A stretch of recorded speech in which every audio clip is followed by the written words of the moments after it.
Hello friends, I am Manoj Singh Kushwaha from RSI's academy. आज का जो हमारा वीडियो है उसका टॉपिक है रूसी क्रांति, रशियन रिवॉल्ट। सन 1917 में रूस की क्रांति विश्व इतिहास की सबसे महत्वपूर्ण घटनाओं में से एक है। इसके परिणाम स्वरूप रूस से जार का स्वेच्छाचारी शासन का अंत हुआ और रूसी सोवियत संघात्मक समाजवादी गणराज्य, जिसे इंग्लिश में Russian Soviet federative socialist Republic कहते हैं, की स्थापना हुई। यह क्रांति दो भागों में हुई, मार्च 1917 और अक्टूबर 1917 में। पहली क्रांति के फलस्वरूप सम्राट को यानी जार को अपना पद त्याग करने के लिए विवश होना पड़ा और एक अस्थायी टेम्परेरी सरकार बनी। अक्टूबर की क्रांति के फलस्वरूप, अक्टूबर 17 की क्रांति के फलस्वरूप अस्थायी सरकार को हटाकर बोल्शेविक सरकार, जिसे कम्युनिस्ट सरकार भी कहते हैं, की स्थापना हुई। 1917 की रूसी क्रांति 20वीं सदी के महानतम या 20वीं सदी के विश्व इतिहास की एक महत्वपूर्ण घटना रही है। 1789 में फ्रांस की राज्य क्रांति के स्वतंत्रता, समानता और भ्रातृत्व की भावना का प्रचार कर यूरोप में जनजीवन को गहरे स्तर पर प्रभावित किया। रूसी क्रांति की व्यापकता अब तक की सभी राजनीतिक घटनाओं की तुलना में बहुत विस्तृत थी। इसने केवल निरंकुश, एक तंत्री, स्वेच्छाचारी जार शासन का ही अंत नहीं किया, बल्कि कुलीन, जमींदारों, सामंतों, पूंजीपतियों आदि की आर्थिक और सामाजिक सत्ता को भी समाप्त करते हुए विश्व में मजदूर और किसानों की प्रथम सत्ता स्थापित की। मार्क्स द्वारा प्रतिपादित वैज्ञानिक साम्राज्यवाद की विचारधारा को मूर्त रूप पहली बार रूसी क्रांति ने ही दिया। इस क्रांति के समाजवादी व्यवस्था को स्थापित कर स्वयं को इस व्यवस्था के जनक के रूप में स्थापित किया। यह विचारधारा 1917 के पश्चात इतनी शक्तिशाली हो गई कि 1950 तक लगभग आधा विश्व इसके अंतर्गत आ चुका था। क्रांति के बाद विश्व इतिहास कुछ इस तरीके से गतिशील हुआ कि या तो वह इसके प्रसार के पक्ष में था या तो इसके प्रसार के विरुद्ध में था। ये क्रांति की शुरुआत 8 मार्च 1917 से लेकर 8 नवंबर 1917 तक हुई। इसमें बोल्शेविक की विजय हुई, निकोलस द्वितीय का त्याग हुआ, शाही सरकार का पतन हुआ और रूसी SFSR, जिसे हम सोवियत फेडरेटिव सोशलिस्ट रिपब्लिक कहते हैं, का निर्माण हुआ और रूसी गृह युद्ध की शुरुआत हुई। अब हम कुछ घटनाओं पे नज़र डालते हैं सालों के साथ। जैसे 1855 में जार अलेक्जेंडर द्वितीय के शासन का आरंभ हुआ। 1861 में 1861 में कृषि दासों को मुक्ति मिली। 1874 से 1881 तक सरकार विरोधी आतंकवादी आंदोलन का विकास और सरकारी प्रतिक्रिया का वक्त था। 1881 में क्रांतिकारियों द्वारा अलेक्जेंडर द्वितीय की हत्या कर दी गई और अलेक्जेंडर तृतीय को उत्तराधिकार मिला। 1883 में प्रथम रूसी मार्क्सवादी समूह का गठन हुआ। 1894 में निकोलस द्वितीय के शासन का आरंभ हुआ। 1898 में रूसी सामाजिक प्रजातांत्रिक मजदूर दल का पहला सम्मेलन संपन्न हुआ। सन 1900 में समाजवादी क्रांति दल की स्थापना हुई। 1903 में रूसी सामाजिक प्रजातांत्रिक मजदूर दल का द्वितीय सम्मेलन हुआ, जिसमें बोल्शेविक और मेन्शेविकों के मध्य विभाजन हो गया। 1904 से 1905 में रूस जापान युद्ध हुआ, जिसमें रूस की पराजय हुई। 1905 की रूसी क्रांति शुरू हुई। जनवरी 1905 में सेंट पीटर्सबर्ग में रक्तिम रविवार या ब्लडी संडे मनाया गया, उसे कहते हैं ब्लडी संडे, रक्तिम रविवार। जून 1905 में काला सागर स्थित ओडेसा पर युद्ध पोतमेकिन की चढ़ाई हुई। अक्टूबर 1905 में आम हड़ताल, सेंट पीटर्सबर्ग सोवियत का गठन, अक्टूबर घोषणा पत्र और राष्ट्रीय संसद, जो आज की ड्यूमा है, के चुनावों हेतु शाही समझौता हुआ। सन 1906 में प्रथम राष्ट्रीय संसद प्रधानमंत्री स्टाइलिपिन, जिनका पूरा नाम है पीटर स्टाइलिपिन, बने और कृषि सुधारों का आरंभ हुआ। 1907 में तृतीय राष्ट्रीय संसद, जो 1912 तक चली। 1911 में स्टाइलिपिन की हत्या कर दी गई, जो कि पहले प्रधानमंत्री बने थे। 1912 में चतुर्थ राष्ट्रीय संसद, जो 1917 तक चली और इसमें बोल्शेविक और मेन्शेविक का जो विभाजन पूर्ण हुआ। 1914 में जर्मनी की रूस के विरुद्ध युद्ध की घोषणा हुई। 1915 में गंभीर पराजयों का सिलसिला चला, जिसमें निकोलस द्वितीय द्वारा स्वयं को मुख्य सेनापति घोषित करना और प्रगतिशील गुट का गठन होना संपन्न हुआ। 1916 में अनाज और ईंधन की कमी और मूल्यों में काफ़ी वृद्धि हुई। 1917 में हड़तालें, विद्रोह, सड़कों पर प्रदर्शन और इसके कारण तानाशाही सरकार का पतन हुआ। अब हम बात करते हैं 1905 की रूसी क्रांति, क्योंकि इसमें भी ये भी एक बहुत हद तक कारण थे 1917 की रूसी क्रांति के लिए। सन 1905 में रूसी साम्राज्य में के एक विशाल भाग में राजनीति और सामाजिक जन आंदोलन हुए, जिसको 1905 की रूसी क्रांति रूसी क्रांति के अंत यह क्रांति कुछ सीमा तक सरकार के विरुद्ध थी और कुछ सीमा तक दिशाहीन भी थी। श्रमिकों ने हड़ताल किए, किसान आंदोलित हो उठे, सेना ने विद्रोह किया। इसके फलस्वरूप कुछ संवैधानिक सुधार किए गए, जिसमें मुख्य रूसी साम्राज्य के ड्यूमा की स्थापना, बहुदलीय राजनीतिक व्यवस्था और 1906 में रूसी संविधान का बनना। इसके कारण उसकी राजनीतिक, सामाजिक और परिस्थितियों में निहित थे। जापानी युद्ध ने केवल उत्प्रेरक का कार्य किया। युद्ध में पराजय के बाद रूस की जनता का असंतोष इतना बढ़ गया कि उसने राज्य के विरुद्ध विद्रोह कर दिया। इस क्रांति के कारण ही सरकार को जापान से युद्ध बंद कर शांति संधि करनी पड़ी। इस क्रांति के कुछ मुख्य कारण हैं, जैसे कि अलेक्जेंडर तृतीय और निकोलस द्वितीय के शासन काल में सुधार की ओर कोई ध्यान नहीं दिया गया और इसके विपरीत प्रशासन में प्रतिक्रियावादी तत्वों का पूर्ण प्रभाव बना रहा। सुधारवादी आंदोलन को अत्यंत कठोरता से कुचल दिया गया और जार की शक्ति पूर्ण रूप से निरंकुश और स्वेच्छाचारी बनी रही। जार के मंत्री पोविडोनिसोव और टॉलस्टॉय पेलहेव घोर प्रतिक्रियावादी थे। सुधार की मांग को दबाने के लिए उन्होंने जघन्य अत्याचार किए।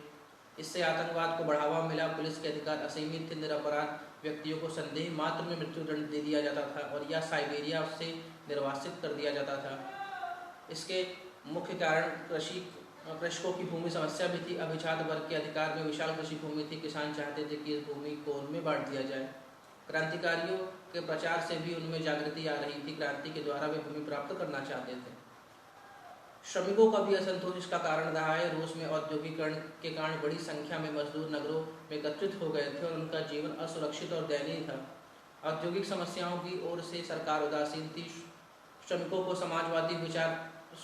में समाजवादी विचार तेजी से फैल रहे थे।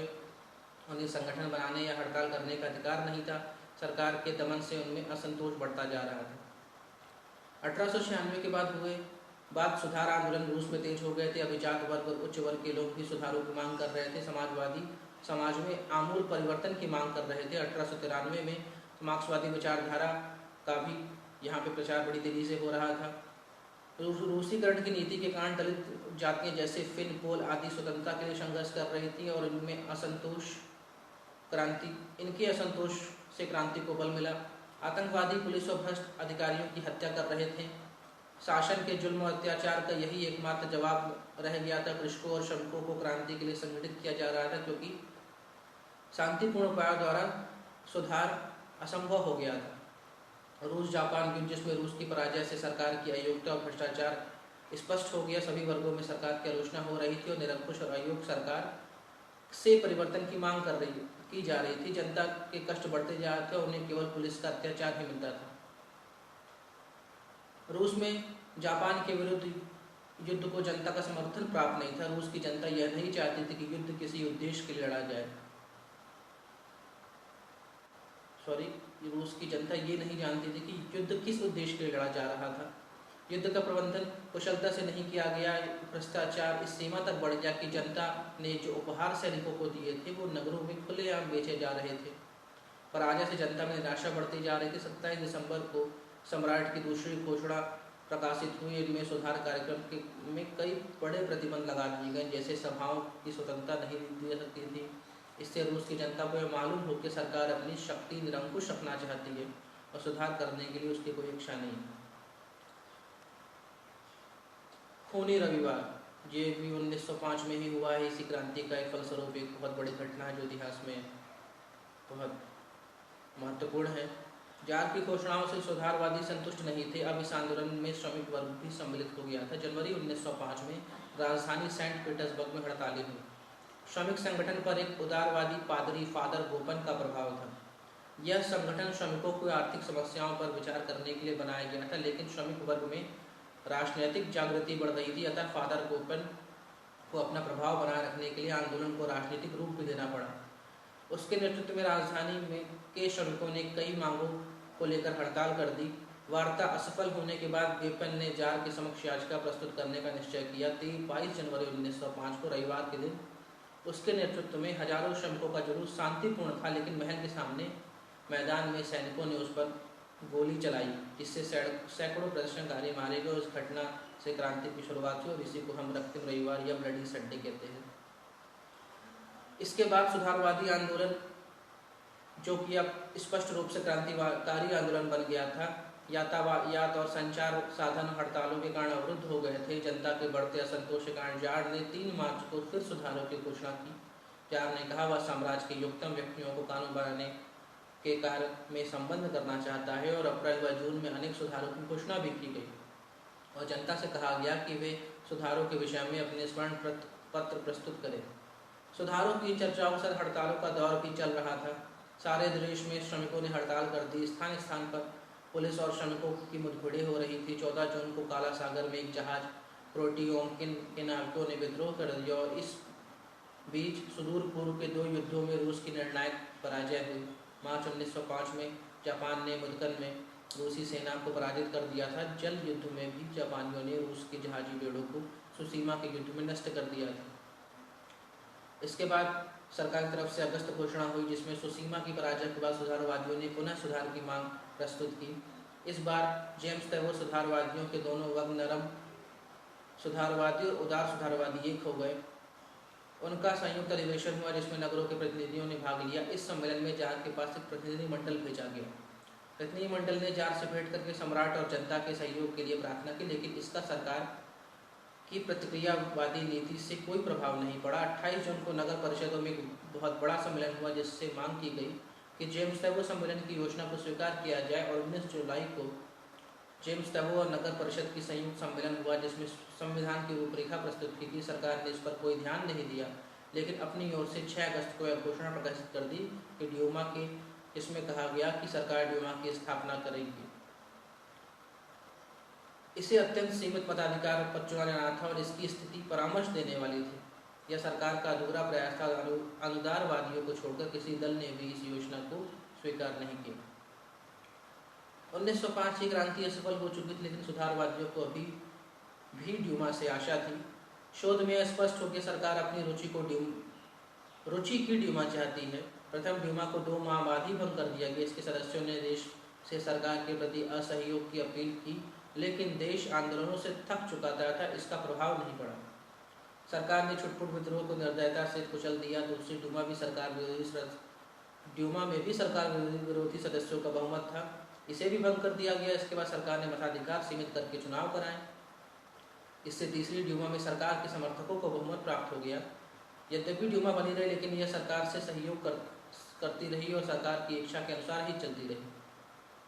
1905 की क्रांति की असफलता के जो कारण है उनमें से है रूस के सैनिक तंत्र दुर्बल नहीं हुआ था। यद्यपि सुदूरपुर में हार हो गई थी, पर सेना पूर्ण रूप से पराजित नहीं हुई थी और जब वह सुदूरपुर में फंसी रही तो जार के क्रांतिकारियों की मांगों को स्वीकार करना पड़ा। उसके वापस आते ही जार ने रियासतें वापस ले ली और क्रांति को कुचल दिया।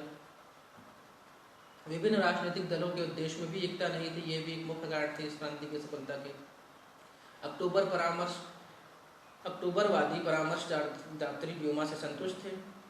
कैडेट पार्टी संसदीय प्रणाली चाहती थी। समाजवादी समाज में आमूल परिवर्तन चाहते थे। उद्देश्य एक न होने के कारण आंदोलन में एकता का भाव रहा। विभिन्न वर्ग अपने अपने हितों के लिए कार्य कर रहे थे। श्रमिक वर्ग औद्योगिक समस्याओं को हल करने पर प्राथमिकता दे रहा था। कृषक वर्ग समझता था कि ड्यूमा को इसलिए नियंत्रित किया जा रहा है कि वह भूस्वामियों की भूमि जब्त करके उनमें बांट दे। बुद्धिजीवी नागरिक संविधान और नागरिक अधिकारों में रुचि रखते थे। श्रमिकों और कृषकों को इनमें रुचि नहीं थी। विट की रियासत देने की नीति ने भी आंदोलन को दुर्बल बना दिया।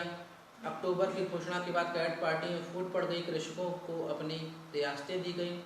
कृषकों को अनेक रियासतें दी गई। समान नागरिक जनता और श्रमिक वर्ग व्यापक मताधिकार से संतुष्ट हो गया और इससे समाजवादी और आतंकवादी पृथक हो गए।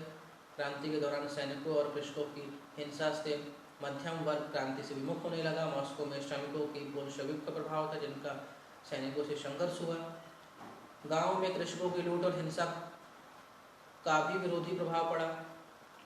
क्रांति के चलते 1 वर्ष से अधिक हो गया था। इससे जनता में उदासीनता आने लगी थी। रूस जैसे विशाल देश में विभिन्न क्षेत्रों के मध्य समन्वय रखना भी कठिन था। अतः जनता ने अब ड्यूमा की ओर अधिक आकर्षित हो गई। सरकार को विदेशी ऋण मिल जाने से आर्थिक स्थिति सुदृढ़ हो गई। अब वह ड्यूमा को भंग कर सकती थी और क्रांति कुचल सकती थी। पोर्ट्समाउथ की संधि में रूस को कोई अपना क्षेत्र जापान को नहीं देना पड़ा और अतः सरकार का मनोबल ऊंचा हुआ। उसकी अंतर्राष्ट्रीय स्थिति भी सुदृढ़ हो गई। फ्रांस उसका मित्र था, इंग्लैंड से मित्रतापूर्ण संबंध स्थापित हो रहे थे। तो 1905 की क्रांति सफल होने के बाद रूस में स्वेच्छाचारी शासन पूर्ण रूप से स्थापित हो गया। शासन की नीति प्रतिक्रियावादी और दमनात्मक थी, लेकिन ड्यूमा का अस्तित्व बने रहने से शासन का स्वरूप अर्ध संवैधानिक था। 1912 में चौथी ड्यूमा चुनी गई और वह भी शासन में सहयोग करती रही। उसके समय में प्रथम विश्व युद्ध में रूस शामिल हुआ और 1917 में क्रांति हुई। युद्ध की असफलता के कारण अविश्वास का वातावरण बन गया और इससे ड्यूमा और सरकार के मध्य मतभेद उत्पन्न हुआ और इस संघर्ष के चलते दोनों ही दुर्बल हो गया था और अंत में बोल्शेविकों के हाथों में सत्ता चली गई। तो ये हुई रूसी क्रांति के बारे में संक्षिप्त वर्णन। अगर आपको ये वीडियो की जानकारी पसंद आई और नॉलेजेबल लग रही है तो आप हमें सब्सक्राइब करिए, हमारे फेसबुक पेज RS अकेडमी में विजिट करिए या फिर हमारी वेबसाइट www.rsacademygroup.com में विजिट करिए।